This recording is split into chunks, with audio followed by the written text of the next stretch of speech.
el problema sin solución o inconsistente es uno de los casos especiales, ¿sí?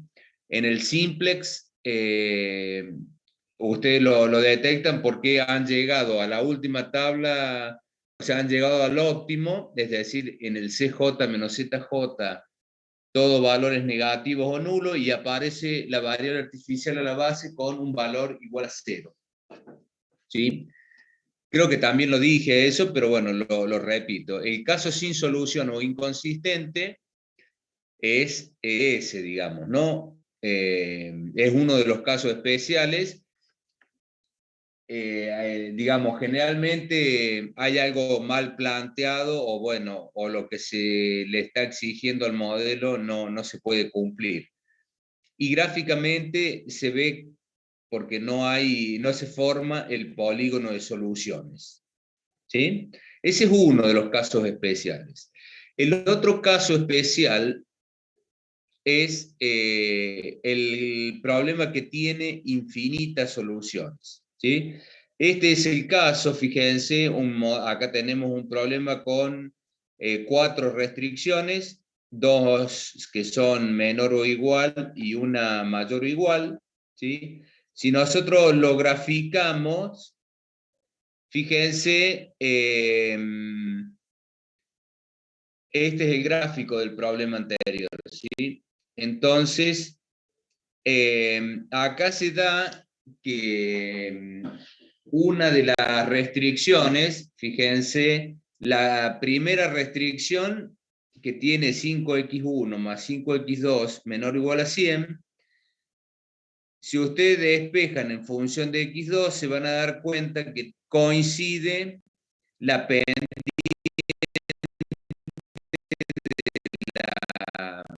función de x2 como lo hacemos normalmente, nos va a quedar que tiene coeficiente 1, tanto la función objetivo menos 1, tanto la función objetivo como la primera restricción.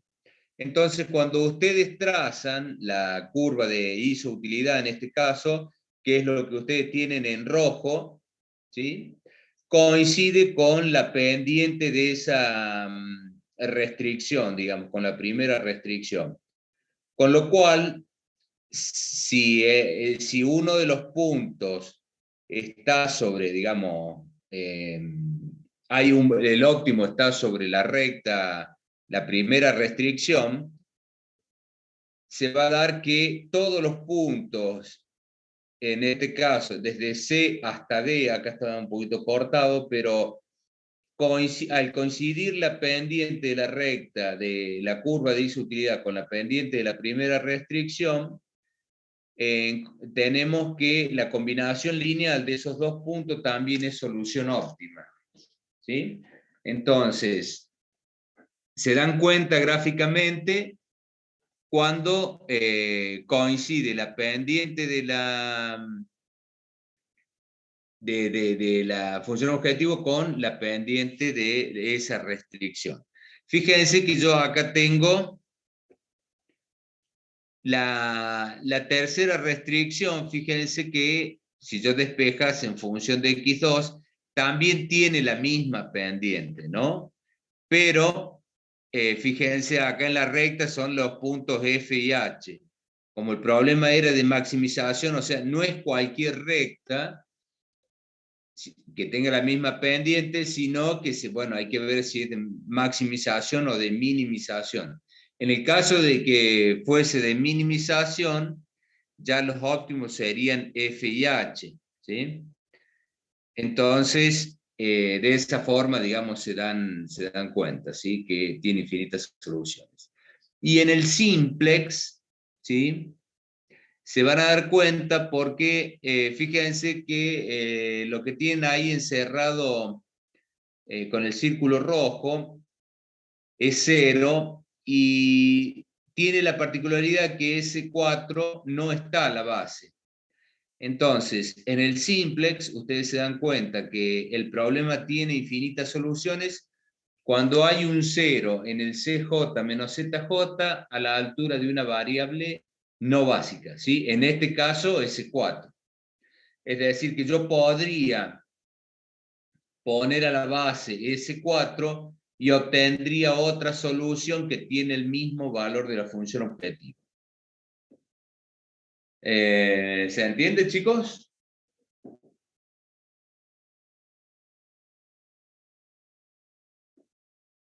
¿Se entendió? Si alguien tiene alguna duda, lo vemos, ¿no? ¿Sí? Se dan cuenta en el gráfico, lo que está pintado en verde es la solución del problema, digamos, este que yo tengo anterior, y la pendiente de la primera recta, de la primera restricción, que es justamente lo que pasa, digamos, por el punto C y D, ¿no? A lo mejor se confunde porque está pintado de rojo, es porque coincide la curva de esa la recta de esa restricción con la recta de la función objetivo, ¿sí? Entonces, al tener dos soluciones óptimas, ustedes en el simple van a encontrar dos soluciones óptimas. Eso quiere decir que la combinación de esas dos soluciones también son óptimas. De allí que tenga infinitas soluciones óptimas. ¿Sí? Entonces, ya vamos teniendo dos casos especiales, ¿sí? Dijimos, que no tiene solución o inconsistente, el de infinitas soluciones es otro de los casos especiales, ¿sí?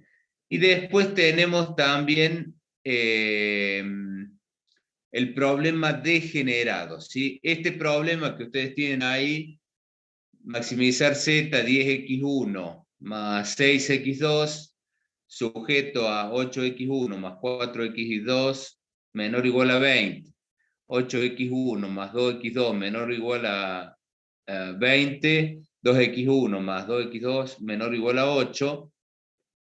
Este se trata de un problema degenerado, ¿sí? Gráficamente nos damos cuenta porque fíjense en el punto C, fíjense que pasan más de dos restricciones. ¿Se acuerdan que hablábamos de un punto extremo cuando cortaban dos restricciones? Bueno, si existe un punto en el cual hay más de dos restricciones que pasan por ahí, esa solución es degenerada, ¿sí? O sea, fíjense que en el punto C, lo que está en rojo es la curva de la función objetivo, ¿sí? Y fíjense, lo que está en negro son tres restricciones que pasan por el mismo punto SC. Entonces, ese punto C se trata de una solución degenerada, ¿sí? ¿Cómo se dan cuenta en el simplex? Bueno, cuando aparece a la base una variable que es igual a 0. Fíjense acá, S1 aparece a la base y a la altura del vector solución yo tengo el valor 0. Eso significa que esta solución es degenerada, ¿sí? Habíamos mencionado la posibilidad, una de las posibilidades de A. Acuérdense que cuando aparecía la base y era igual a 0, en realidad cualquier variable que aparezca a la base con un valor igual a 0, esa solución va a ser degenerada, ¿sí? Entonces, de esa forma se dan cuenta en el simplex, y en el caso del método gráfico se van a dar cuenta porque se van a encontrar con que más de dos restricciones pasan por un mismo punto. ¿Se entiende, chicos? Sí, profe. ¿Sí? Sí, profe. Buenísimo. Y el último caso, el cuarto caso, tiene que ver con un problema no acotado, ¿sí? En este caso, fíjense, bueno, yo al tener un problema de maximización y las dos restricciones de tipo mayor o igual, ¿sí? Nos encontramos con que, fíjense que no tiene límite en realidad, ahí las flechas indican que para arriba va hacia el infinito y hacia la derecha también.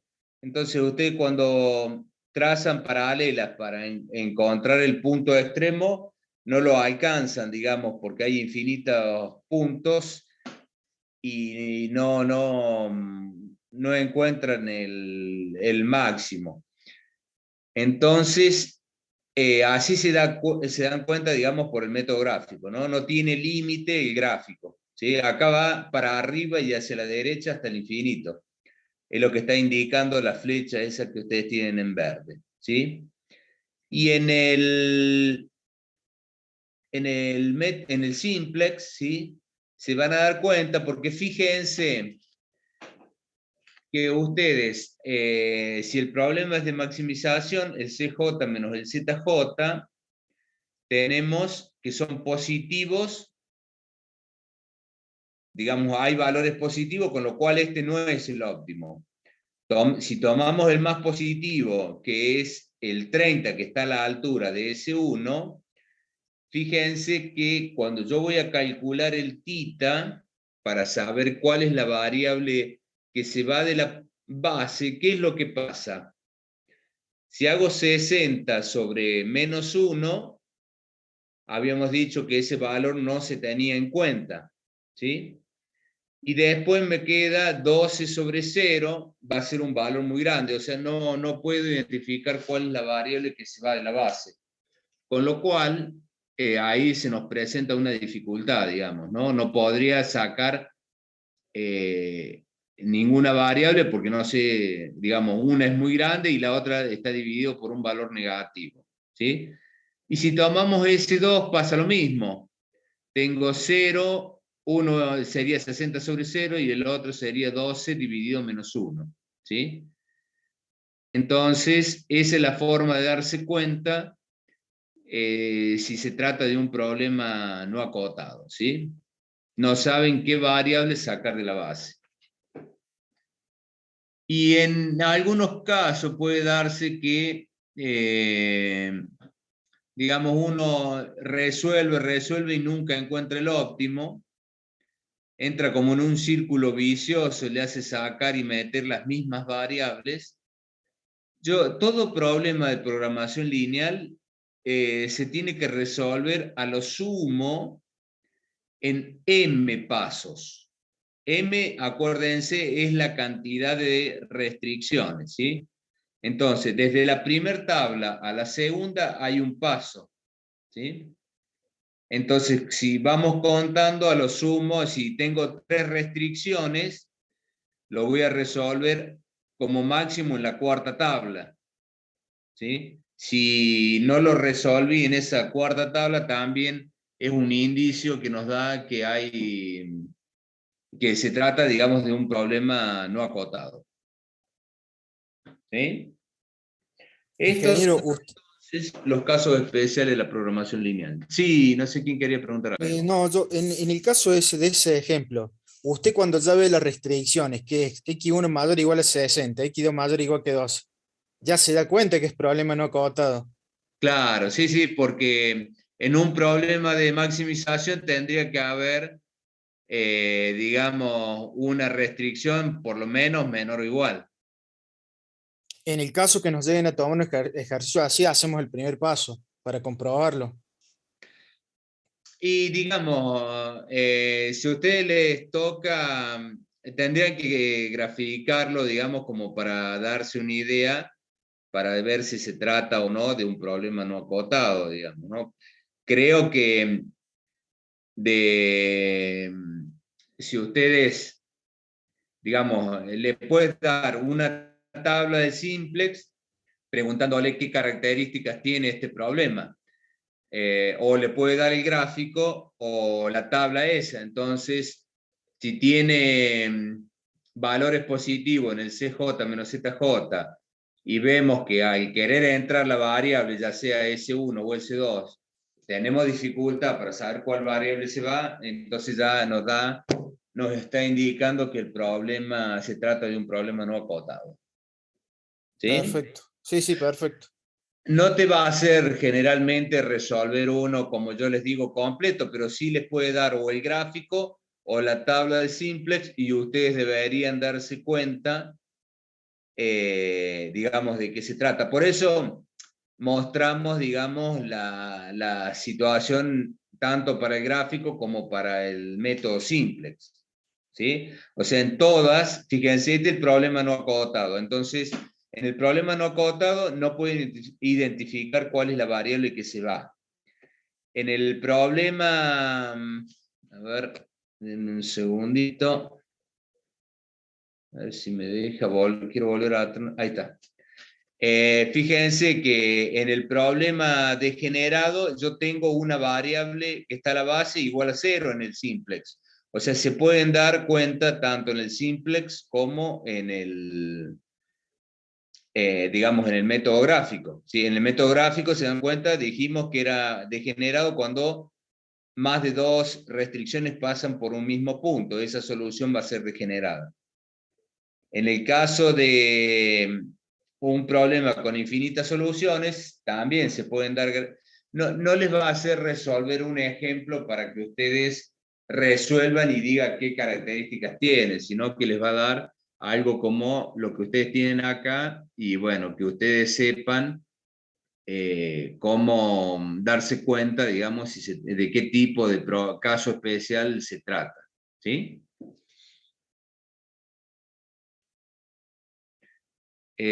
No sé quién preguntaba Sí, si... perfecto. Muchas gracias. No, no, no, de nada. Está bueno que pregunten y no se queden con dudas, chicos, ¿sí? Bueno, este es el caso entonces de los casos especiales, digamos que por ahí alguna pregunta teórica puede ir, ¿sí?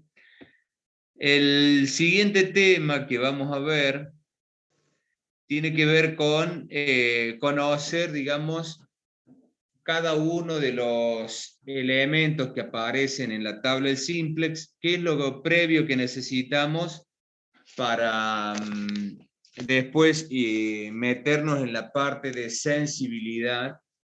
Y bueno, dualidad también es otro tema que están relacionados, ¿sí? Pero primero vamos a tratar de conocer qué es lo que significa cada uno de los elementos, digamos, de la tabla que aparece del simplex. ¿Sí? Entonces, a eso se lo conoce como interpretación económica del simplex. Nosotros habíamos resuelto este ejemplo, ¿se acuerdan? Es uno de los primeros ejemplos que vimos, creo que el primero, lo resolvimos gráficamente y también lo resolvimos por el método simplex. ¿Sí? Esta es la primera tabla de simplex, ¿sí? Como para que vayamos viendo qué son cada uno de los elementos, ¿sí? Fíjense, bueno, sacando lo que son las variables que están a la base, ¿sí? Que son S1, S2 y S3, los elementos que están a la altura de X1, sacando ZJ y el CJ menos ZJ, o sea, tenemos el vector solución, que es la solución de las variables, ¿no es cierto? Después, a la altura de X1 tenemos el vector 2, 1, 2. A la altura de X2 tenemos el vector 5, 1, 1. A la altura de S1 tenemos 1, 0, 0. A la altura de S2, 0, 1, 0, 0, 0, 1. ¿Sí? Todos esos elementos que están a la altura de las variables, nosotros les llamamos coeficientes tecnológicos o tasa de sustitución también. Se les da el nombre de tasa porque es a la velocidad que se consumen los recursos. ¿Sí?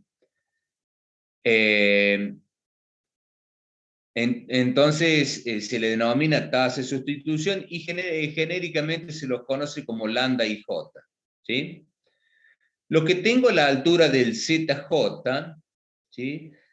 Podemos, digamos, interpretarlo como una especie de costo, lo que está a la altura del ZJ. ¿Sí? Fíjense, a la altura de X1 y X2, que tenemos el valor 0 y 0, por el renglón ZJ, significa lo que yo dejo de ganar en el caso de hacer básica la variable correspondiente, digamos, ¿no?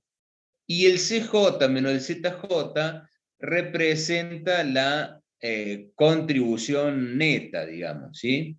Acá, fíjense, en el caso este del ejemplo, digamos, el CJ menos el ZJ. CJ es lo que me da de beneficio o ingreso la variable que entra a la base, digamos, ¿no es cierto? Como acá el costo yo de hacer la básica X1 es 0 y lo que aporta o lo que tengo en la función objetivo es 70, o sea, el CJ, por cada unidad que yo vaya a incrementar X1, el aporte es de 70, ¿sí? Y para X2 el aporte, o sea, la contribución neta de la variable es 40, ¿sí? Entonces nosotros dijimos, bueno, la primera variable que va a la base es la que mayor contribución hace, ¿sí? En este caso era X1. Entonces era lógico que nosotros tratemos de darle el mayor valor posible a X1. Y eso lo daba tita, ¿se acuerdan? De los tita tomamos el más chico, en este caso tita 3 con 800 sobre 2, que era el valor de ese tita, nos da 400. El otro es 500 y 1000 tita 1. Nosotros tomamos el más chico, ese es el máximo valor que yo le puedo dar a la variable en la próxima tabla, ¿sí? Para que ninguna de las otras variables que está a la base se haga negativa, ¿sí? Eso me asegura que ninguna se haga negativa, ¿sí? Bueno, metemos X1 a la base, ¿sí? Toma el valor de 400, ¿sí? Fíjense, bueno, acá nos da el Z, valor de Z de 28.000, haciendo 400 unidades de X1, ¿sí?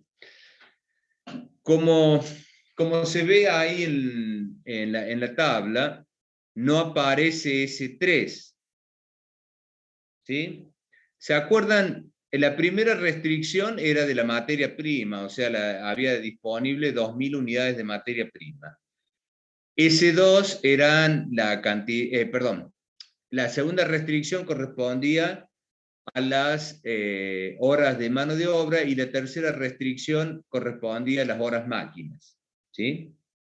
Entonces, si no aparece S3 como pasa en la segunda tabla, nosotros lo reemplazamos a S3 por X1, ¿qué significa eso? Que en esta solución, o sea, a hacer 400 unidades de X1, a mí me está utilizando la totalidad de las horas máquinas, ¿sí? Porque si no está a la base S3, ¿cuánto vale? 0. 0, ¿sí? Es decir, esa solución de hacer 400 unidades de X1 me estaría agotando la totalidad de las horas máquinas, ¿sí? ¿Les queda claro eso?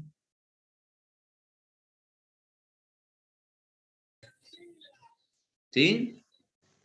Sí, profe. Perfecto. Fíjense, ahora calculamos el ZJ, ¿sí? Y hacemos el CJ menos el ZJ, y ahí todavía nos aparece un valor positivo, ¿sí? Acá este valor, perdón, acá, si usted está mal calculado, esto es 35, y acá, porque es 70 por un medio, ¿no? Y esto sería menos 35. Bueno, fíjense, como tengo en el CJ menos ZJ un valor positivo, el 5, ¿qué significaría ese 5? Que si meto la X2, ganaría 5 pesos, $5 por cada unidad producida. Exactamente, muy bien. Por cada unidad producida, la función objetivo crece en 5, ¿sí? Entonces, es lógico tratar de darle el mayor valor posible. Ahora bien, ¿cómo hago yo para producir X2 si tengo agotada con esta solución, tengo agotada la totalidad de las horas máquinas? ¿Sí? Ahí se nos presenta un problema, digamos, ¿no? Entonces yo para hacer X2 voy a necesitar sacar de algún lado horas máquinas. Fíjense que si S2 es igual a 100, ¿qué significa eso?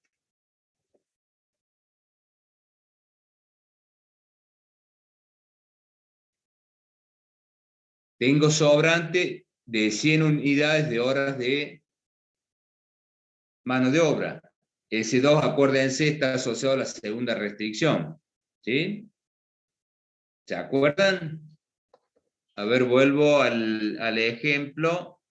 Fíjense, las 2000 horas hacía referencia a la materia prima. 500 eran las horas de mano de obra, o sea, la segunda restricción. Y la tercera restricción son las horas máquinas. ¿Sí?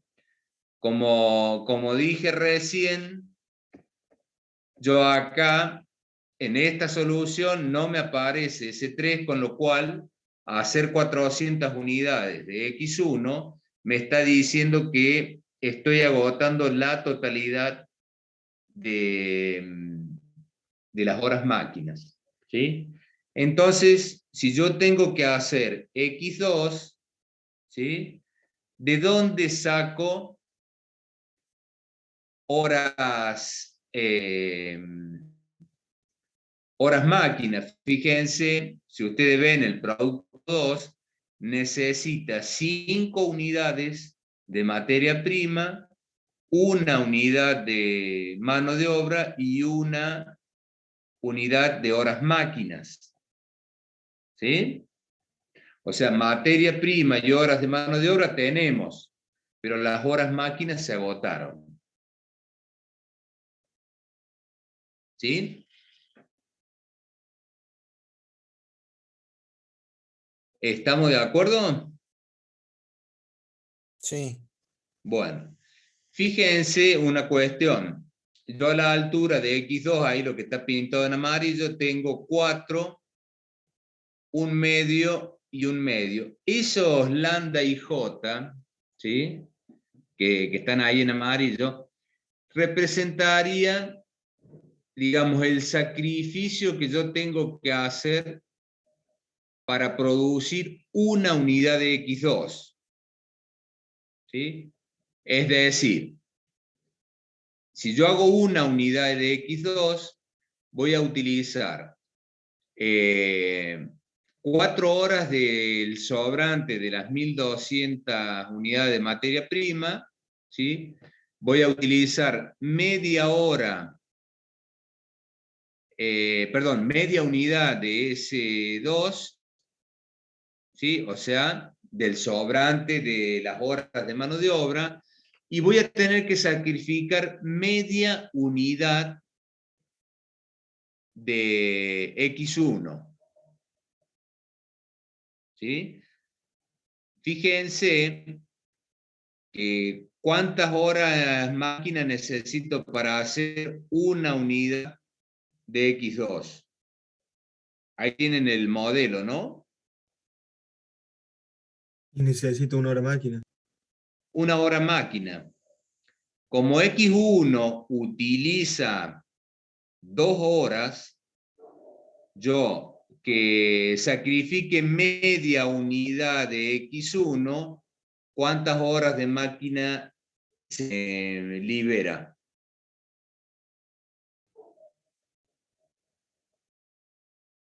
Si utilizo 2 para hacer una unidad, media unidad de X1 me libera una hora máquina. ¿Sí? ¿Se entiende? ¿Me siguen? Más o menos, profe, yo me perdí un poco. Me perdí, profe. A ver, vamos de nuevo. Fíjense que para hacer una hora máquina, ¿sí? Es lo que me figura en el modelo que está abajo, digamos, ¿no? Como yo dejo de producir lo que me dice ahí, lo que está pintado en amarillo a la altura de X1, tengo un valor 1 medio de 0,5. O sea, si yo sacrifico 0, o sea, sacrificar significa dejar de hacer media unidad de X1, como utilizo 2 horas para hacer una unidad, dejar de hacer media unidad me liberaría una hora máquina que yo la podría utilizar en la producción de X1, perdón, en la producción de X2. Con media unidad que yo sacrifique de X1, se me libera una hora máquina con la cual puedo utilizarla para producir una unidad de X2.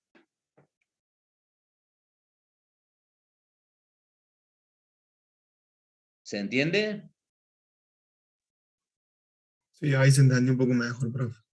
Bueno, fíjense ahora en el ZJ, a la altura de X2, yo tengo un valor de 35. ¿Qué significa eso? Que si yo produzco X2, producir X2 tiene un costo de 35, pero el aporte que me hace cada unidad de X2 es de 40, que vendría a ser el CJ menos el ZJ. Entonces, la contribución neta de la variable es de 5. ¿Sí? ¿De dónde sale ese 35? Es porque yo dejo de producir media unidad de X1. Si una unidad me aporta 70, media unidad de X1 me va a aportar 35. ¿Sí? Entonces, como yo sacrifico media unidad de X1, ¿sí? Lo que dejo de ganar es lo que vale media unidad de X1, que sería la mitad de 70. ¿Se dan cuenta? Ahora la interpretación es como un costo el ZJ, ¿sí? De hacer básica la variable X2. O sea, si yo hago X2 básica, por cada unidad tengo un costo de 35, que es lo que dejo de producir de X1, pero como la variable X2 me aporta 40, la diferencia entre 40 y 35 es 5, con lo cual la contribución neta de la variable es 5. ¿Sí? Lo importante de acá es que ustedes tengan en cuenta que los lambda y j representan, digamos, el sacrificio que se hace de la variable que está a la base. ¿Sí? Si fuese un valor negativo, ¿sí? Como se da en algunos casos, significa, si está a la altura de una variable de decisión que fuese producción, significa que produzco más. En este caso, a la altura de X1 tengo el valor 1 medio, significa que voy a hacer 0,5 unidades menos. ¿Sí? Si fuese negativo el 1 medio, significa que voy a hacer 0,5 unidades más, cuando yo hago una unidad de X2. ¿Sí?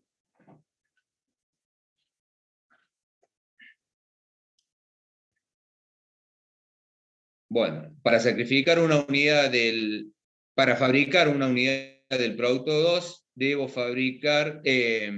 dejar de fabricar o sacrificar media unidad del producto 1 para sacar, digamos, las horas máquinas que yo necesito. ¿Sí?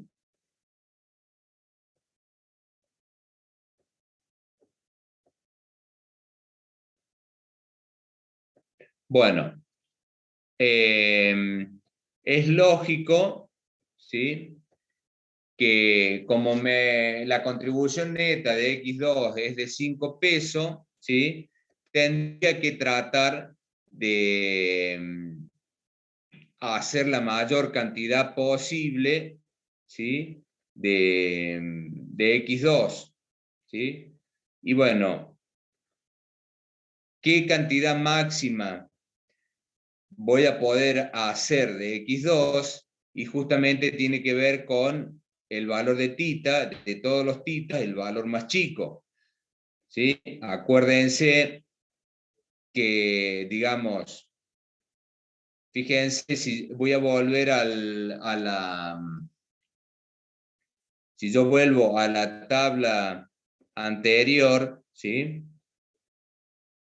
Vamos a ver esta que tenemos todo. Acuérdense que el valor positivo acá me indica que X2 entra a la base, ¿sí? Entonces, para saber el valor que va a tomar X2 en la próxima tabla sin que se haga negativo alguna de las otras variables básicas, ¿sí? Tomamos el tita, el menor, ¿sí? O sea, hago 1200 sobre 4, 100 sobre 1/2 y 400 sobre 1/2. O sea, del primero me da 300, tita 1, tita 2 me da 200, tita 3 me da 800, o sea, el más chico es 200, o sea, la que se iría de la base sería S2, básicamente, ¿no? Entonces vamos ahora a donde estábamos recién. ¿Qué cantidad máxima? Fíjense, los 1200 sobre 4, 100 sobre 1/2, ¿sí? Y 400 sobre 1/2. Acá lo máximo que podemos hacer de X2 sería 200, ¿sí? O sea, en el próximo paso, que ya lo vimos, digamos, el valor de X2 es justamente 200, el tita más chico de todos los titas, digamos, ¿no?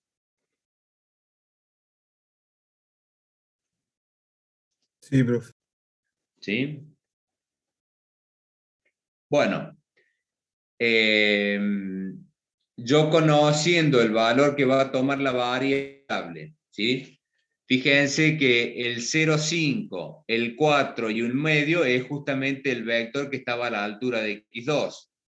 O sea, si yo sé que tengo que sacrificar media unidad por cada unidad que haga de X2, lo máximo que puedo hacer es 200 para que ninguna variable sea negativo, con lo cual 200 por 0,5, ¿sí? Es lo que se va a reducir de las 400 unidades que estaba haciendo en la solución anterior, con lo cual en la próxima tabla el valor de X1 va a ser 300, ¿sí?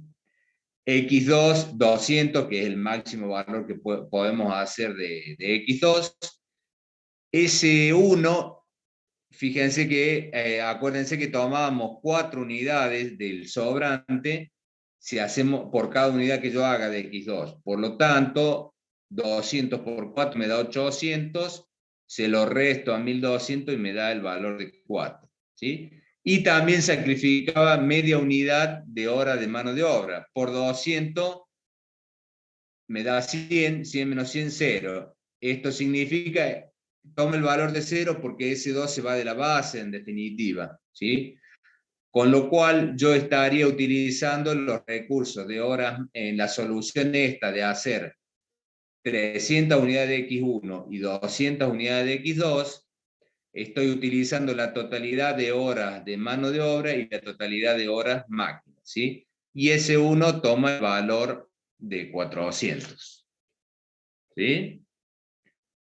Y también puedo determinar el valor de Z. Fíjense que el 5, ese que aparece ahí, es la contribución neta de X2. Multiplicándola por 200 me da 1000, ¿sí? Que se suma a los 28.000 de la solución anterior. O sea, fíjense que esta era la óptima, no sé si se acuerdan, pero no hace falta hacer toda la tabla, pero es, digamos, de la tabla esa que nosotros teníamos acá,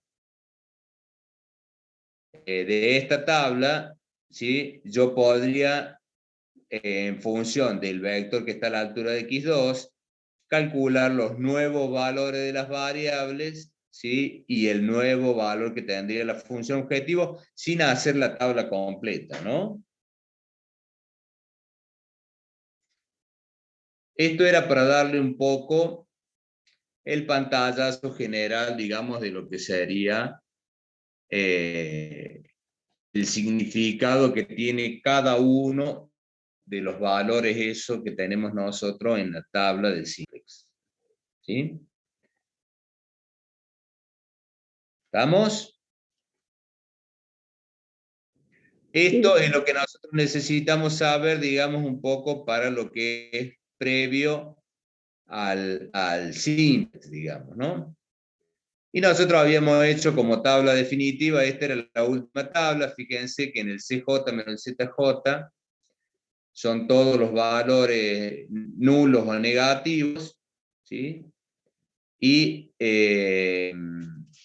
me da, digamos, el valor de Z máximo que era 29.000, ¿sí?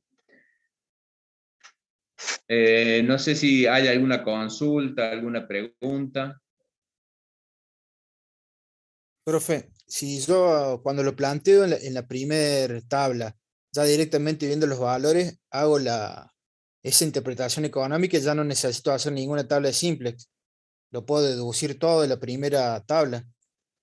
No de la primera, acá, digamos, vos podés de la primera tabla hacerlas, digamos, determinar qué valores asumiría las variables y la función objetivo en la siguiente tabla, ¿sí?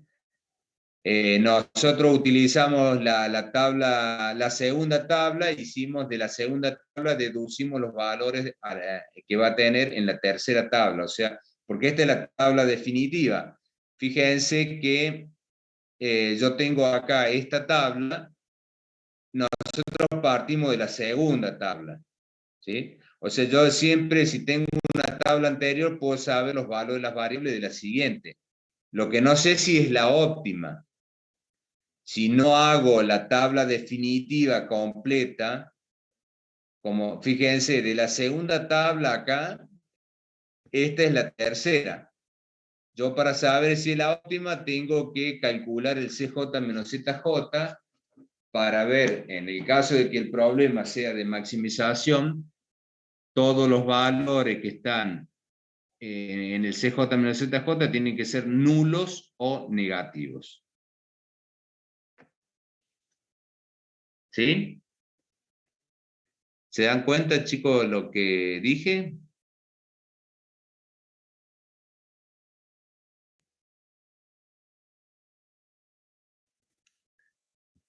Sí, profe.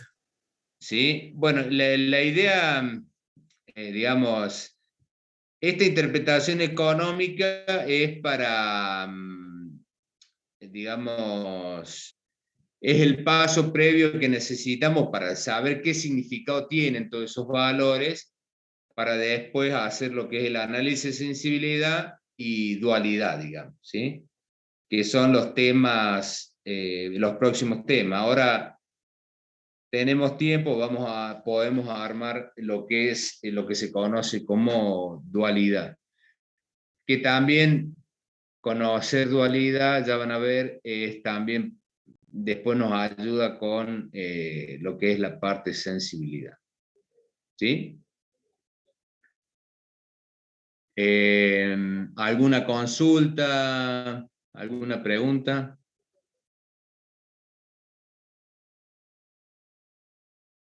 ¿No? No, profe.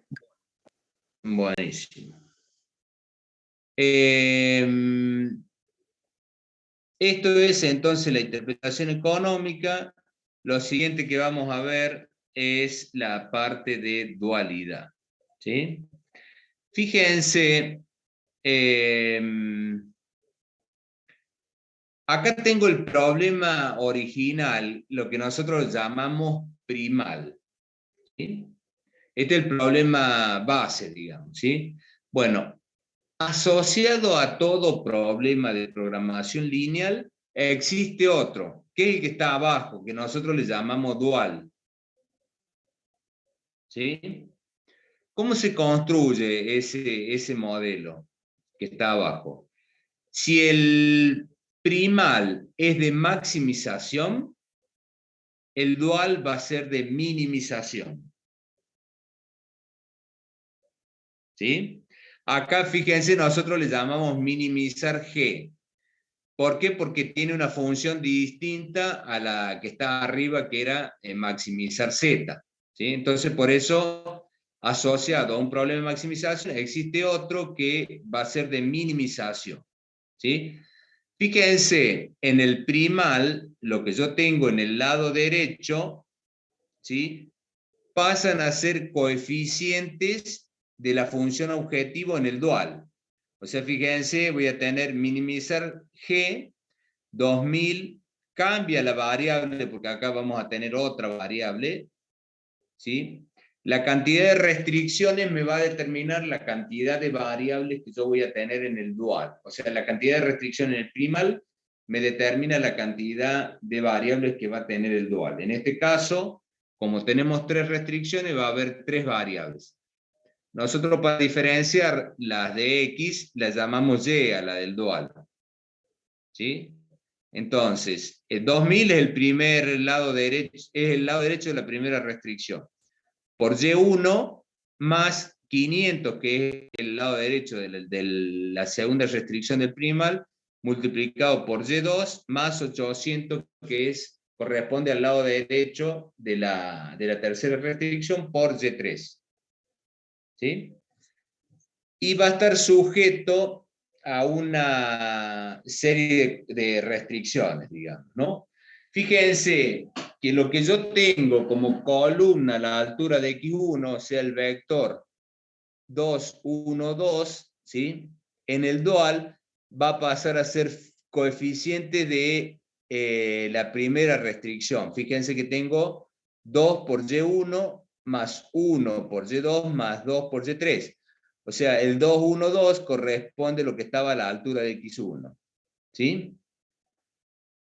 Si las variables del primal son mayores o iguales a 0, y el problema es de maximización, van a dar origen a signos de las restricciones del tipo mayor o igual.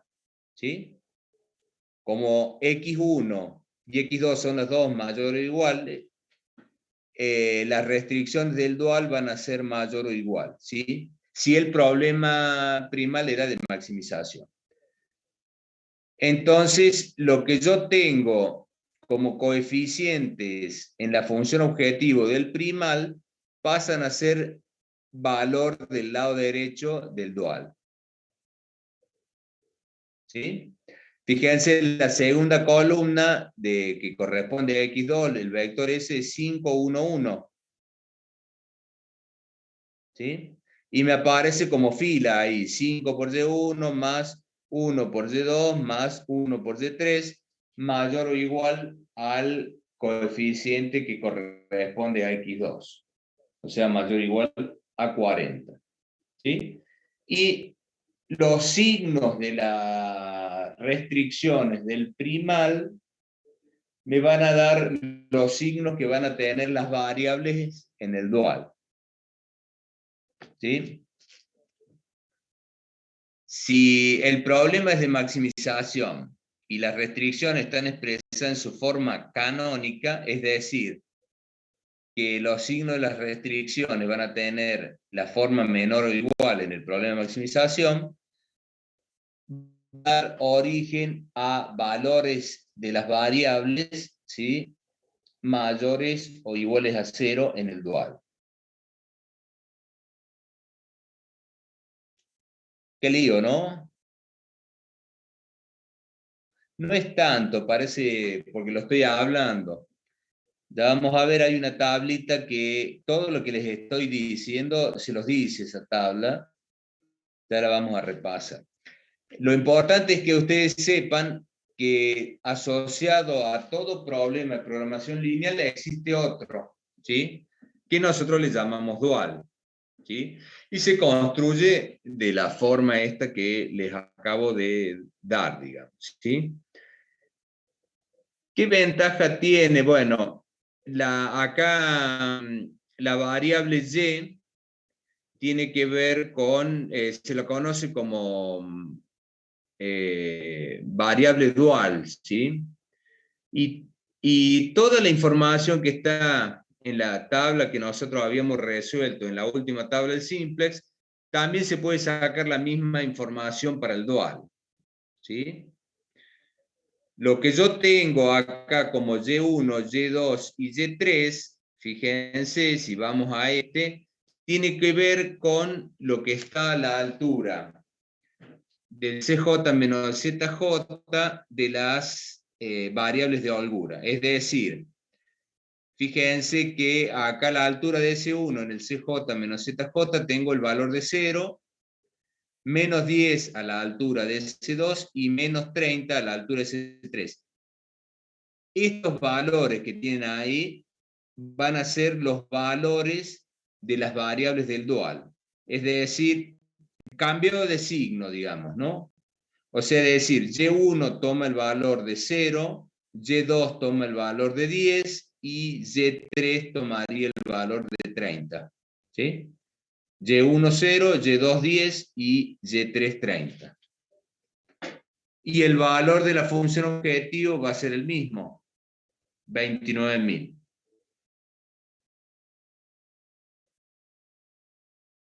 ¿Sí? Esa es la relación que existe entre las variables, fíjense. Lo que yo tengo a la altura en el CJ menos ZJ de S1, S2 y S3 van a pasar a ser los valores de las variables en el dual, es decir, Y1, Y2 y Y3. ¿Sí? Y lo que tengo a la altura de X1, o sea, lo que tengo como valor de la variable en el primal pasa a estar a la altura del CJ menos ZJ en el dual. ¿Sí? Con lo cual, fíjense, bueno, perdón. Yo acá, bueno, no lo he puesto, no me he dado cuenta, pero Y1, ¿sí? Fíjense, sacando la información que tengo ahí, ¿sí? Esto significa, a ver, denme un segundito, esto significa que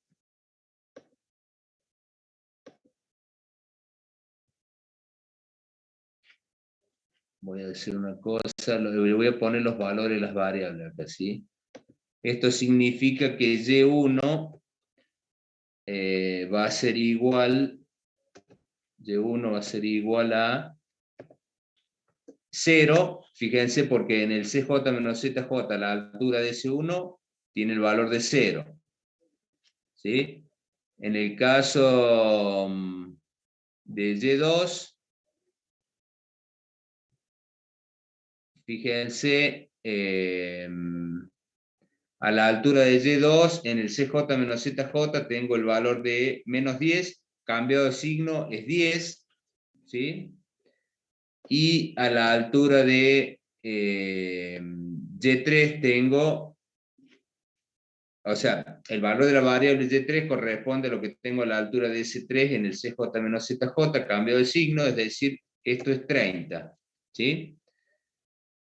Y el valor de W va a ser 29.000, ¿sí? Es decir, el W óptimo, W asterisco, ¿sí? Va a ser igual a 29.000, ¿sí? 29.000. ¿Cómo podemos comprobar esto? Fíjense, si yo reemplazo, habíamos dicho que el valor de la función era 2.000 por el valor de de la variable que y1 vale, dijimos, 0, ¿no es cierto? Más, ¿se acuerdan la función objetivo, no? Hablo, fíjense, estoy aplicando la función objetivo acá del problema, era minimizar, ¿no? 2000 por Y1 más 500 por Y2 más 500 por Y3, ¿sí? Lo que quiero mostrarles es que vale 29.000 realmente, ¿sí? Es decir, acá yo tengo, el lado derecho era 500 por 10, ¿sí? Más 800 por 30, ¿sí? Eso les debería dar igual a 29.000. Fíjense si les da.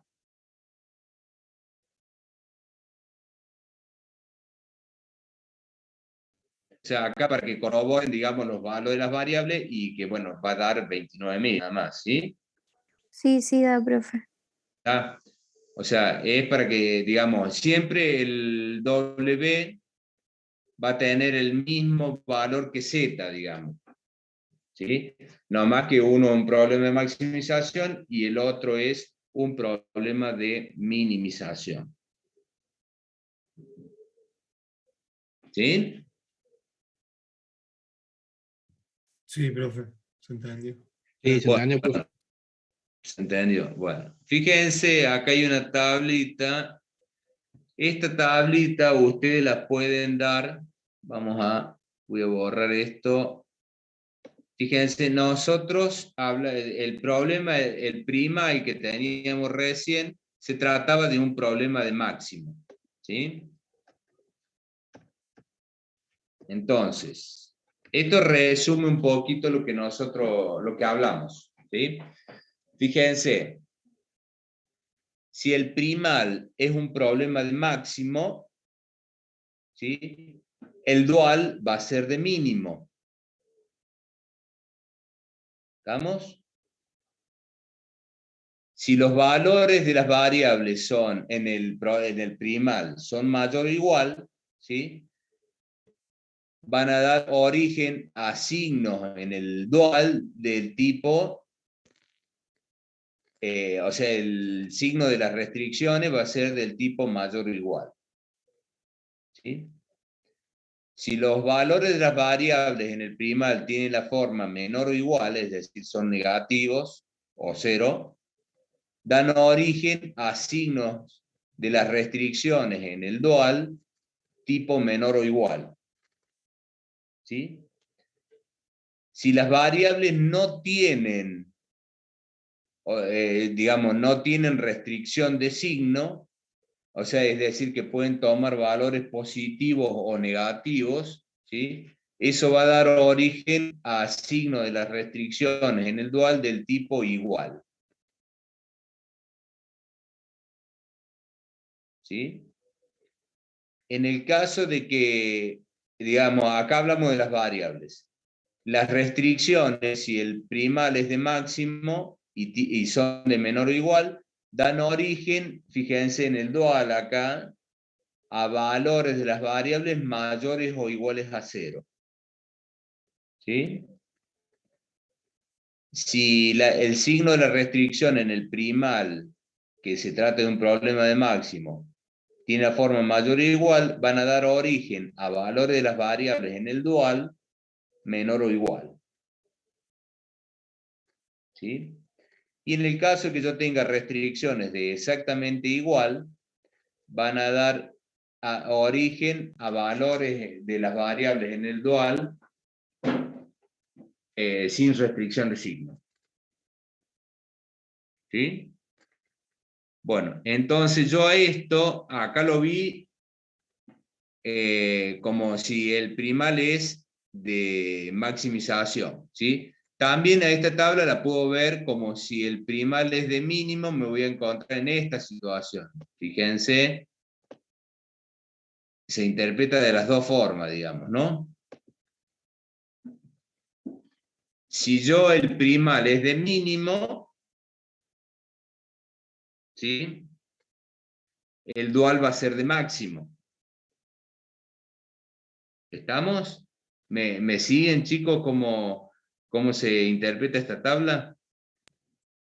Sí, Fíjense, si los signos en el primal, las restricciones, tienen el signo mayor o igual, dan origen a valores de las variables en el dual tipo mayor o igual. ¿Sí?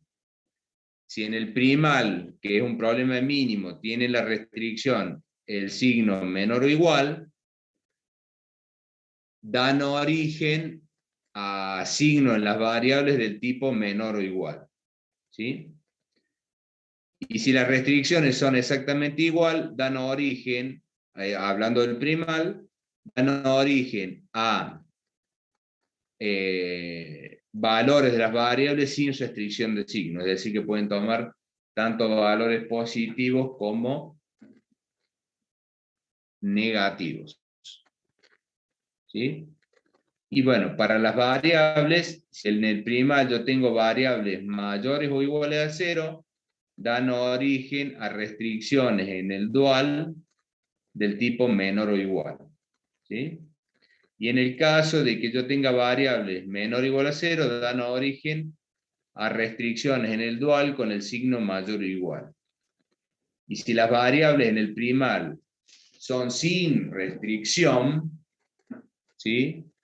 Van a dar origen a restricciones tipo igual, digamos. ¿Sí? Bueno, con esta tablita, digamos, ustedes pueden construir el dual, digamos, ¿no? Teniendo en cuenta estos conceptos. ¿Sí? Esto está en el libro que ustedes tienen, que le subió el profe, que les pasó por autogestión, ¿no? sí, profe, sí está. Sí está, ¿no? Digo, para que sepan para qué sirve eso.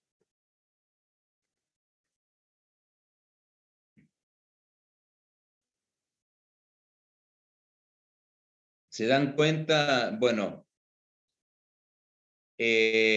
¿por qué se da esto? Digamos, las variables duales, esas Y1, Y2 y Y3, tienen un significado importante, digamos, ¿no?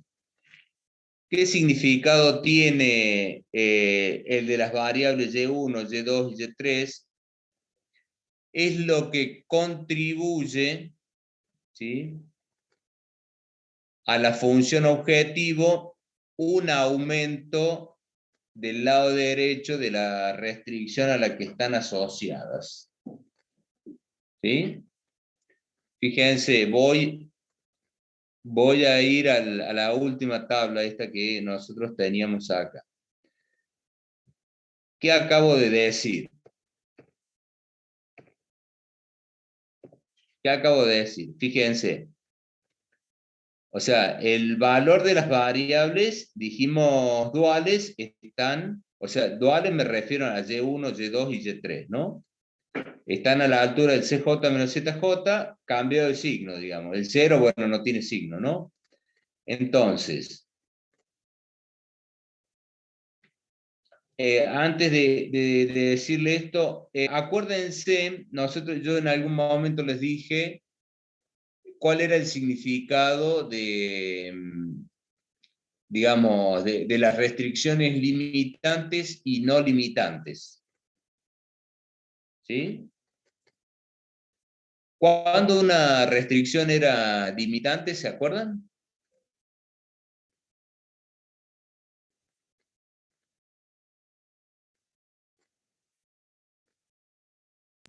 Cuando digamos, yo consumo la totalidad de ese recurso.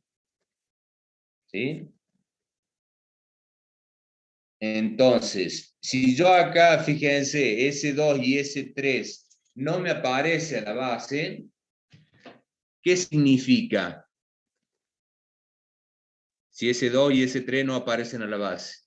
Que se acabaron, que son recursos limitantes.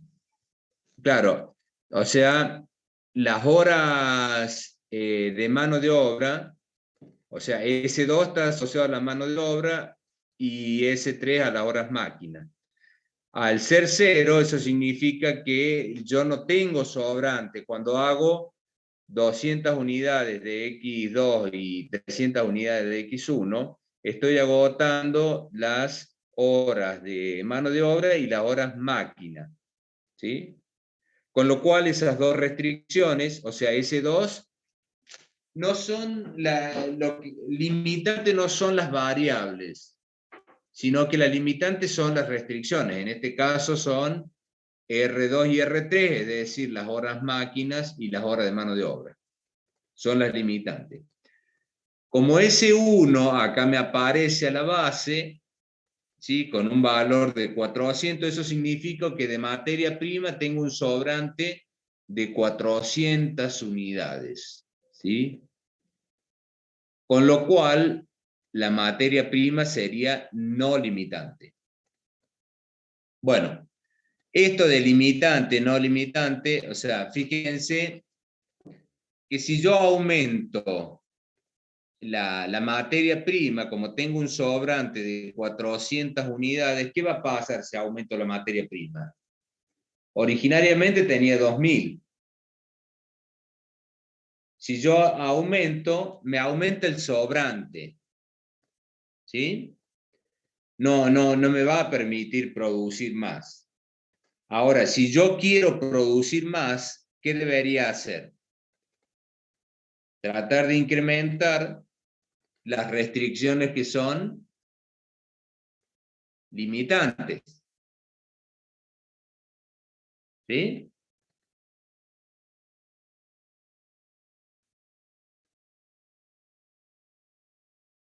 ¿Está bien? Sí, profe.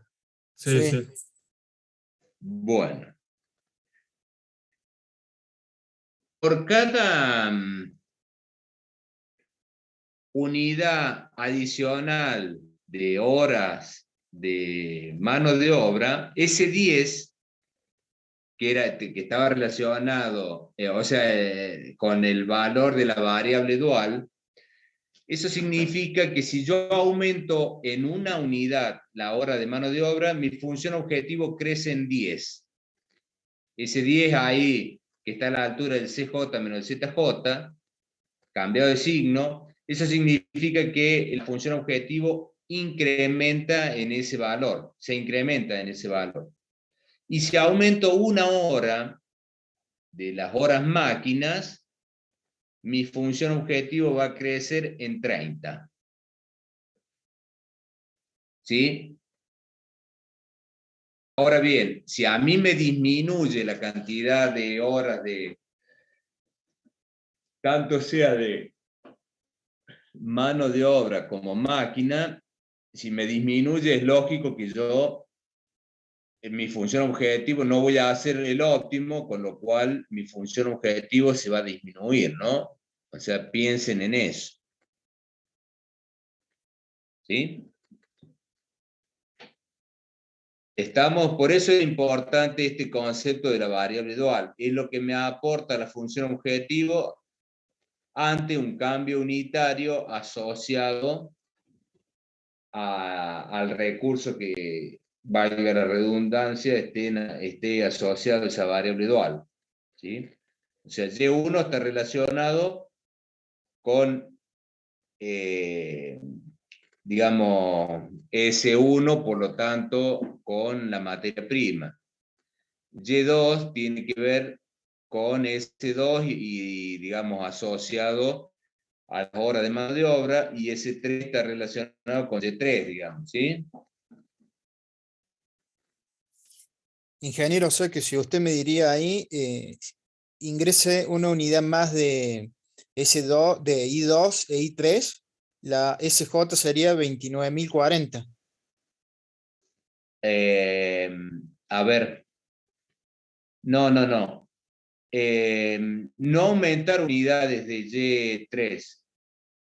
Y3 tiene que ver, o sea, con 10, perdón, Y3 con 30, Y2 con 10.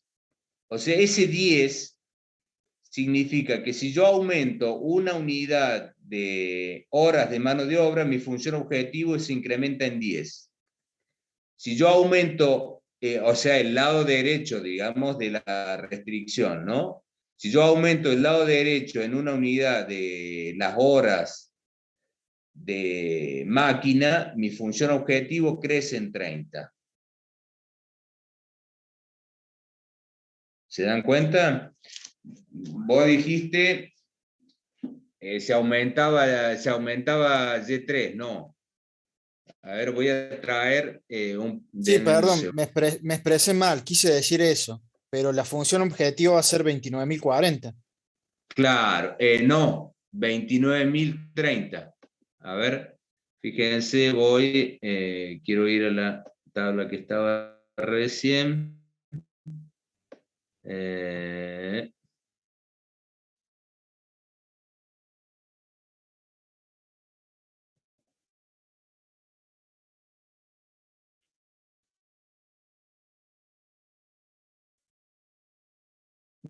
no, me pasa, bueno, fíjense, a ver, esto era, dije, matón de mano de obra, y esta dijimos que eran horas de máquina, ¿sí? Entonces, si yo aumento las horas de mano de obra de 500, voy a 501 horas, ¿sí? O sea, estoy adicionando una hora más de mano de obra, mi función objetivo es crecer en 10. ¿Se entiende? Sí, sí.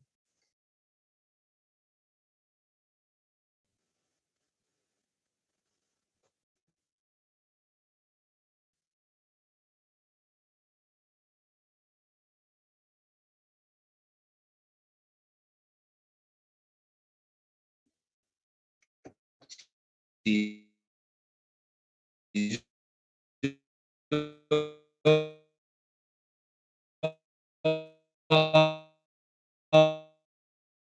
aumento las horas de 800, eso es básicamente lo que dije, ¿sí? ¿Se Profe, se entiende? le cortó justo en esa parte.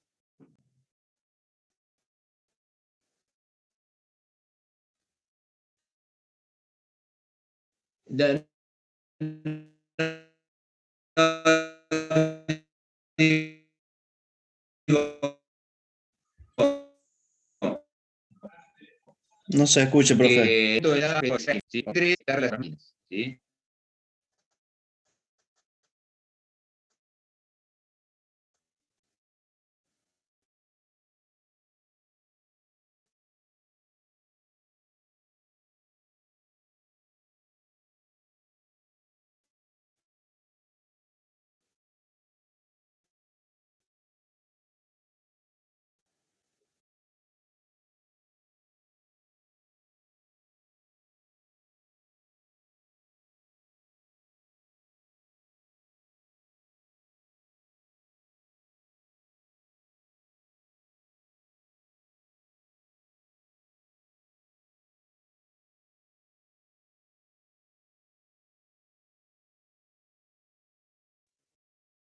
¿Me escuchan, chicos? Ahí tengo la conexión medio inestable, por eso es que se ha cortado y volvió. Ahora volvió.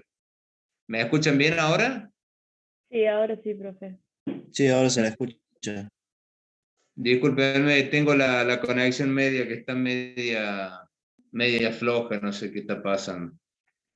Lo que les decía, a ver, vuelvo a donde estaba. Lo que les decía en pocas palabras, ¿sí?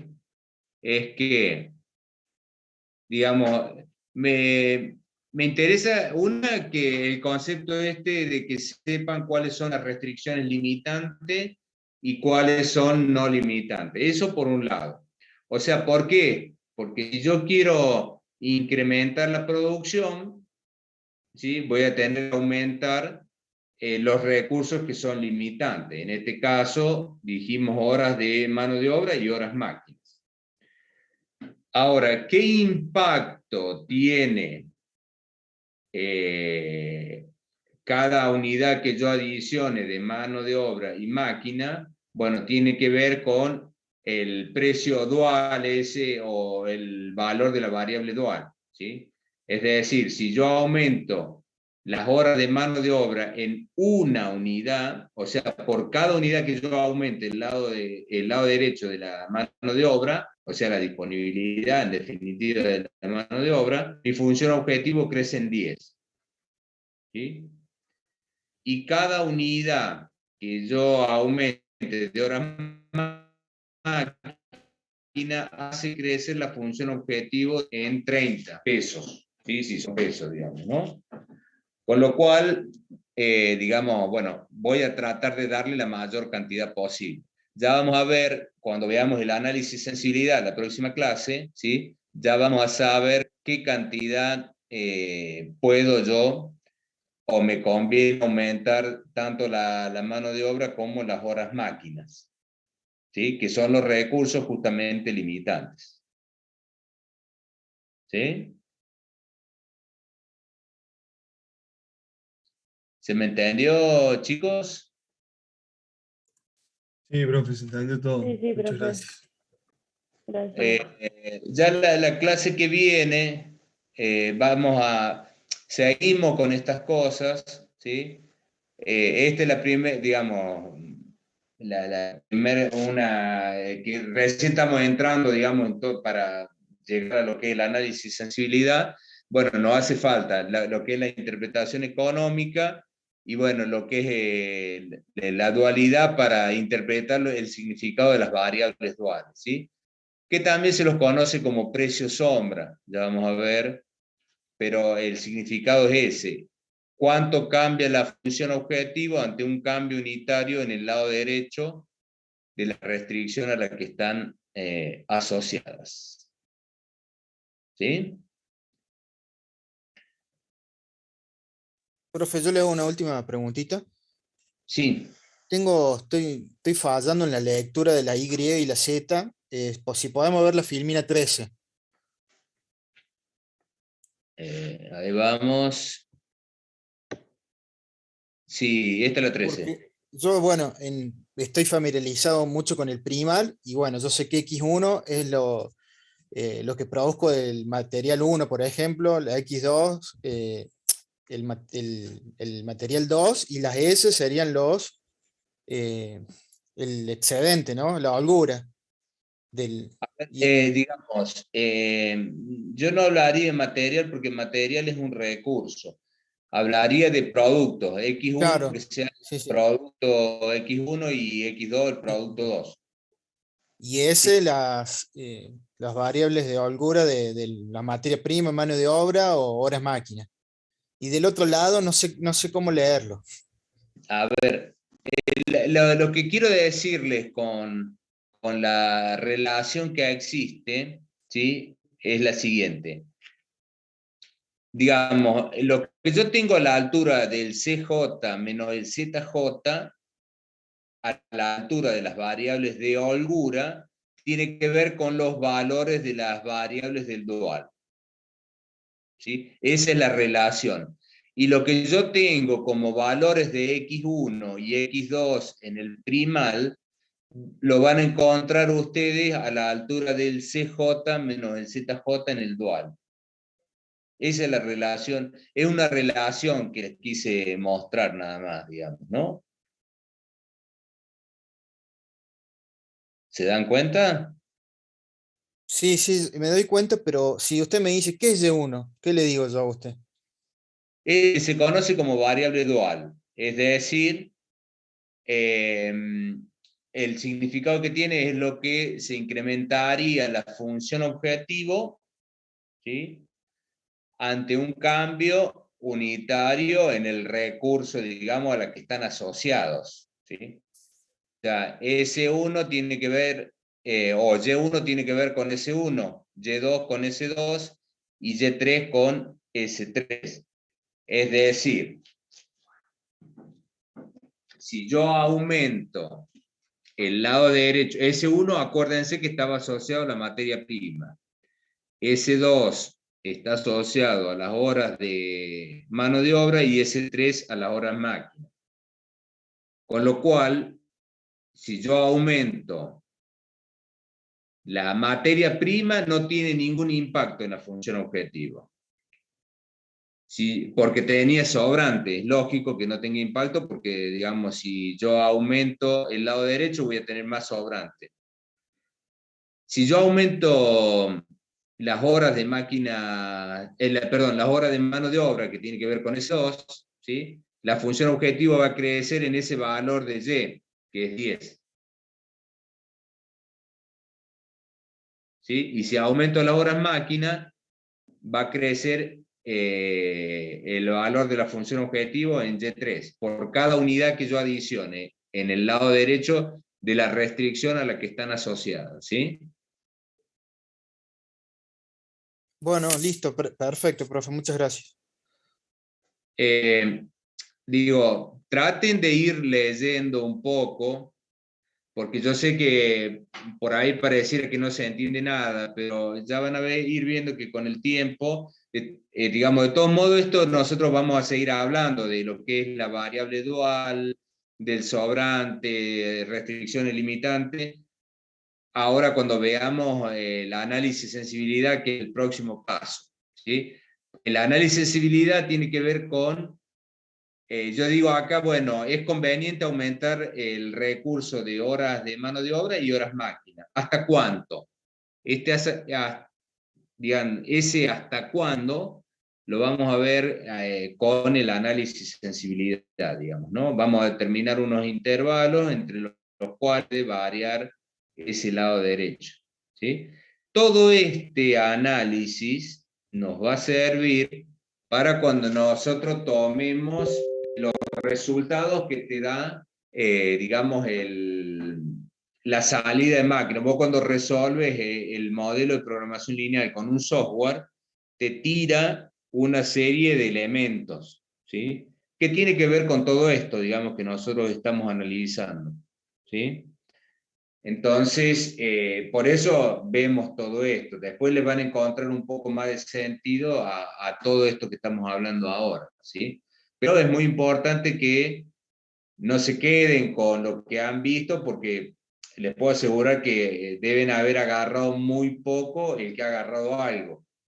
Lo que deberían hacer ustedes es tratar de estudiar un poco lo que hemos visto, lean algo de sensibilidad para que cuando hablemos la clase que viene estén más familiarizados y les va a ser más fácil de comprender.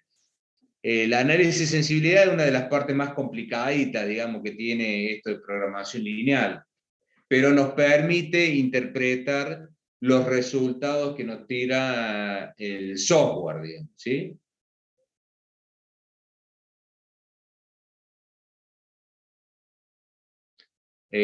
No quiero torturarlos más, digamos, con esto. Es el tema más complicadito, por eso digo, léanlo y después ya la clase que viene respondemos algunas dudas. De todos modos, vamos a ir viendo la clase que viene sensibilidad y se va a terminar de entender todo lo que hemos hablado acá bueno, la variable dual, el precio dual, precio sombra, que es lo mismo. Y bueno, calculamos los intervalos y otros conceptos que nos van a ayudar a interpretar la salida de máquina, digamos, básicamente. ¿Sí? Gracias, profe. Bueno, chicos, nos vemos entonces el próximo viernes, ¿sí? Chao, Chao, profe, profe, muchas gracias. gracias. Gracias, Suerte. profe. Hasta luego. Suerte. Chao, Bien. profe.